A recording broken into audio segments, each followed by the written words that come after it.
সর্বশেষ আপডেট আন্তর্জাতিক বাংলা সংবাদে আপনাদের স্বাগতম। শুরুতে জানিয়ে দিচ্ছি সংবাদ শিরোনাম। এবার ইসরায়েলি সেনা দপ্তরে হিজবুল্লাহ ড্রোন হামলা। অন্যদিকে গাজা ও লেবানন জুড়ে ইসরায়েলি হামলায় নিহত আরও ৪৫ ফিলিস্তিনি। একই সঙ্গে জানিয়ে দিচ্ছি গাজায় ত্রাণ বহনকারী ট্রাকে ক্ষুধার্ত ফিলিস্তিনিদের হানা। এরপরে থাকছে উত্তেজনা নিরসনে ইরানের রাষ্ট্রদূতের সঙ্গে সাক্ষাৎ এবার ইলন মাস্কের। এবং সর্বশেষ জানিয়ে দিচ্ছি কূটনৈতিক সমাধানে পৌঁছাতে জাতিসংঘের পরমাণু প্রধান এবার ইরানে। এতক্ষণ শুনছিলেন সংবাদ শিরোনাম, এবার বিস্তারিত। তবে তার আগে আপনি যদি ফিলিস্তিনকে ভালোবেসে থাকেন অবশ্যই ভিডিও কমেন্ট সেকশনে এস লিখে জানিয়ে দিন আপনার মূল্যবান মতামত। এবং আপনি যদি মুসলিম বিশ্বকে ভালোবেসে থাকেন অবশ্যই ভিডিওটিতে একটি লাইক করবেন, চ্যানেলটি সাবস্ক্রাইব করে আমাদের সঙ্গেই থাকবেন। ইসরায়েলি সেনা দপ্তরে হিজবুল্লাহ ড্রোন হামলা।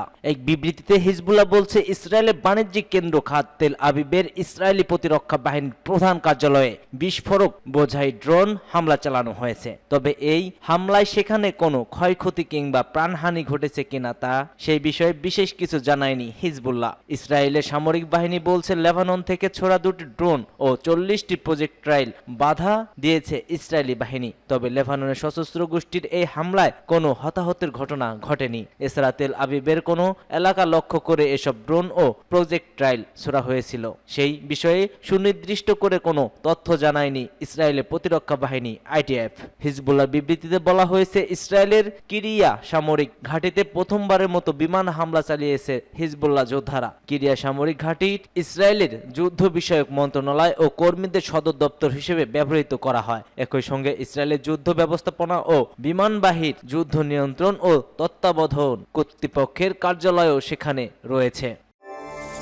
গাজা ও লেবানন জুড়ে ইসরায়েলি হামলায় নিহত আরও ৪৫ ফিলিস্তিনি। গাজা ও লেবানন জুড়ে ভয়াবহ হামলা অব্যাহত রেখেছে ইসরায়েল বাহিনী। গত ২৪ ঘন্টায় অন্তত ৪৫ জন নিহত হয়। এর মধ্যে গাজায় নিহত হয়েছে ২৪ ফিলিস্তিনি আর লেবাননে একদিনে ইসরায়েলি বর্বরতায় হামলায় আরও ২১ জন লেবানিজ নিহত হয়। এক প্রতিবেদনে এই তথ্য জানিয়েছে বার্তা সংস্থা আনাদুলো। প্রতিবেদনে বলা হয়েছে গাজা উপত্যকায় ইসরায়েলের চলমান হামলায় কমপক্ষে আরও ২৪ জন ফিলিস্তিনি নিহত হয়েছে। এতে করে গত বছরের অক্টোবর থেকে পর্যন্ত মোট মৃতের সংখ্যা বেড়ে দাঁড়ালো ৪৩,৭৩৬। মন্ত্রণালয়ের এক বিবৃতিতে জানিয়েছে নিরলস এই হামলায় আরো অন্তত ১,০৩,৩৭০ ব্যক্তি আহত হয়েছে। মন্ত্রণালয় বলছে গত ২৪ ঘন্টায় ইসরায়েলি বাহিনীর অব্যাহত আগ্রাসনে সারা দেশে যে অভিযান চালাচ্ছে তাতে ২১ জন নিহত এবং মোট ৭৩ জন আহত হয়েছে। এতে করে গত বছরে অক্টোবর থেকে চলা ইসরায়েলি হামলায় মৃতের সংখ্যা দাঁড়ালো ৩,৩৮৬ জনে। আহত হয়েছে ১৪,৪০০ জনেরও বেশি মানুষ। স্বাস্থ্য মন্ত্রণালয়ের প্রতিবেদনে আরো বলা হয়েছে দেশটির দক্ষিণ অঞ্চলীয় নাতাবাতি এলাকায় সিভিল ডিফেন্স সেন্টার ইসরায়েলি হামলায় ৬ জন নিহত হয়েছেন, যার মধ্যে ৪ লেবানিজ প্যারামেডিকও রয়েছে। এছাড়া বালবেক শহরের দক্ষিণ পশ্চিমে সিভিল ডিফেন্স সেন্টারে হওয়া দ্বিতীয় হামলায় আরো ১২ জন উদ্ধারকর্মী নিহত হওয়ার খবর পাওয়া গেছে। গাজায় ত্রাণবাহী ট্রাকে ক্ষুধার্ত মানুষের হানা।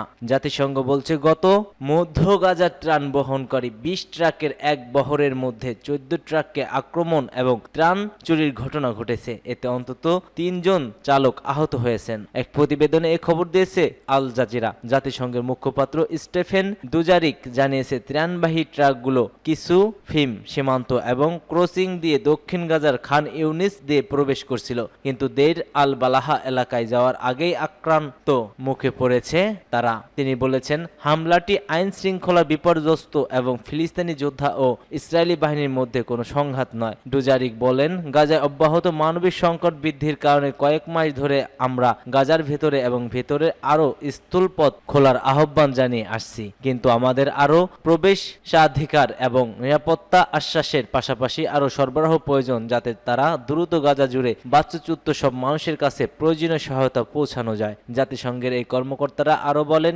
এটিও গুরুত্বপূর্ণ যে ইসরায়েলি কর্তৃপক্ষ গাজা উপত্যকা জুড়ে সাহায্য কর্মীদের চলমান এবং সরবরাহের সুবিধা প্রদান করবে। এই ধরনের ঘটনা সংঘাতপূর্ণ অঞ্চলে ত্রাণ সরবরাহকারী ট্রাকে আক্রমণ অস্বাভাবিক কিছু নয়, কারণ গাজায় সবকিছু অবরুদ্ধ এবং ১ বছরের বেশি সময় ধরে নৃশংস হামলা চালাচ্ছে ইসরায়েল বাহিনী। এতে ভেঙে পড়েছে সেখানকার সব অবকাঠামো। ত্রাণের জন্য মানুষের হাহাকার বাড়ছে। মানুষ শরণার্থী শিবিরেও ইসরায়েলি হামলার শিকার হচ্ছে।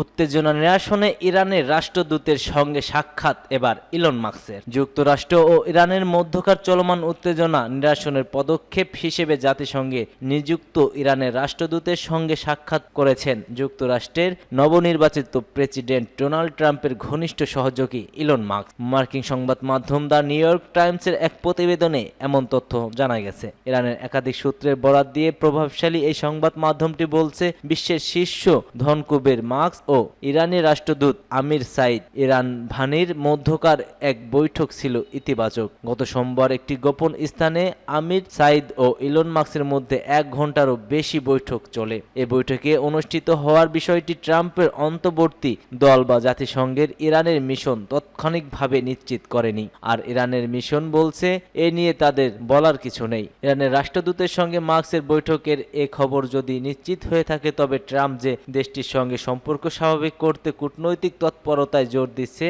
ও তেহরানের ব্যাপারে আরও আক্রমণাত্মক দৃষ্টিভঙ্গি পছন্দ করছে না, এটি তারই আগাম ইঙ্গিত। অথচ ট্রাম্পের রিপাবলিকান পার্টির অনেক রক্ষণশীল রাজনীতিবিদও যুক্তরাষ্ট্রের ঘনিষ্ঠ মিত্র ইসরায়েল ইরানের বিষয়ে আক্রমণাত্মক মার্কিন নীতিকেই পছন্দ করেন। বিশ্লেষকদের মতে, বৈঠকের খবর নিশ্চিত হলে তা ট্রাম্প প্রশাসনের টেসলা ও এক্সেল এর মালিক মাস্কের অসাধারণ প্রভাব থাকায় বিষয়টি ফুটিয়ে তুলবে। 5 নভেম্বর অনুষ্ঠিত যুক্তরাষ্ট্রের প্রেসিডেন্ট নির্বাচনের আগে থেকেই ট্রাম্পের সঙ্গে প্রায় সময় মাস্কের উপস্থিত থাকার বিষয় লক্ষ্য করা গেছে। ট্রাম্প নির্বাচনে জেতার পর এখন বিশ্ব নেতাদের সঙ্গে তার ফোন আলাপেও অংশ নিতে দেখা যাচ্ছে মাস্ককে। প্রসঙ্গত, গত মঙ্গলবার মাস্ককে একটি বিভাগের প্রধান হিসেবে নিয়োগ দেওয়ার ঘোষণা দিয়েছিলেন ডোনাল্ড ট্রাম্প। তিনি বলেন, সরকারি ব্যয় আমলাতন্ত্র ও নিয়ন্ত্রণ কমানোর উদ্দেশ্যে একটি নতুন সরকারি দক্ষতা বিভাগ গঠন করা হবে। তবে এই নতুন সংস্থার সঠিক অবস্থান এখনো স্পষ্ট নয়। স্বাভাবিকভাবে এই নিয়োগ মাস্ককে সরকারি নীতির উপর প্রভাব বিস্তার করতে পর্যাপ্ত ক্ষমতা দিয়েছে।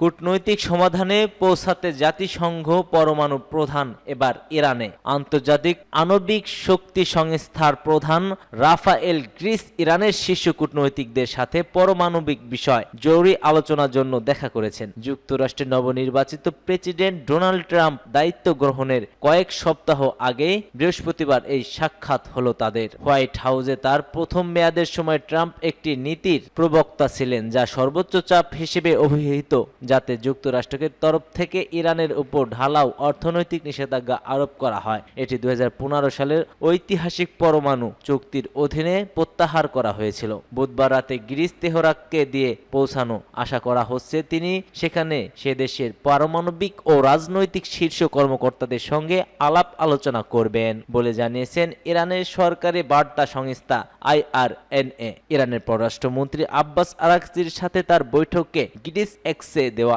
একটি পোস্টে অপরিহার্য বলে বর্ণনা করেন। 2015 সালে যে চুক্তি হয় তার প্রধান আলোচক ছিলেন আরাকচি। তার তরফে আরাকচি বলেন, বৈঠক ছিল গুরুত্বপূর্ণ ও সহজবোধ্য এবং পারমাণবিক বিস্তার রোধ চুক্তির প্রতি নতুন করে ইরানের প্রতিশ্রুতির কথা বলেন। তিনি তার পোস্টে বলেন, আমরা সাহস ও সদিচ্ছা নিয়ে এগিয়ে যেতে সম্মত হই। ইরান কখনোই তার শান্তিপূর্ণ পরমাণু কর্মসূচির ব্যাপারে আলোচনা টেবিল থেকে সরে যায়নি। আরাকচি বলেন, ইরান জাতীয় স্বার্থে এবং অপরিহার্য অধিকারের উপর ভিত্তি করে আলোচনা ইচ্ছুক, তবে কোনো রকম চাপ বা হুমকির মুখে আপোষ করতে প্রস্তুত নয়।